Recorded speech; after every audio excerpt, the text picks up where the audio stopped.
Krišs Kairs no Latvijas televīzijas. Cīlīņas kundzei jautājums par Jāņa Cickovska izteikumiem. Jūs jau minējāt, ka tā ir tāda aizstāvības taktika, bet varbūt precizējot, ko tieši jūs noliedzat viņa izteikumos? Tātad vispirms, jā, tiešām es uzskatu, ka procesā, kurš ir šobrīd vaļā tiesāšanās stadijā, komentēt kaut ko būtu noteikti no manas puses iespējams arī neprātīgi.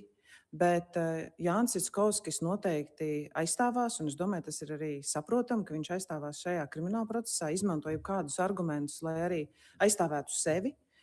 Tātad es esmu aicinājis arī valsts kancelējai skaidrot un izsniegt visu informāciju, par ko Jānis Cickovskis ir publiski apgalvojis, jo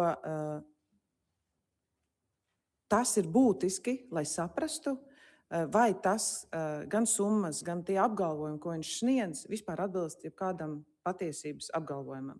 Tāpēc, manuprāt, valsts kancelējai arī būtu ļoti svarīgi iznākt ārā ar šādu skaidrojumu, jo mums visiem ir jāatcerās, par ko Jānis Cickovskis tiek apsūdzēts. Tieši par to, ka nebija šāda kārtība valsts kancelējā, kas paredz konkrētu augstākās amatpersonas un augstāko amatpersonu kārtību, kādā viņi var doties spēcreisos un ne tikai.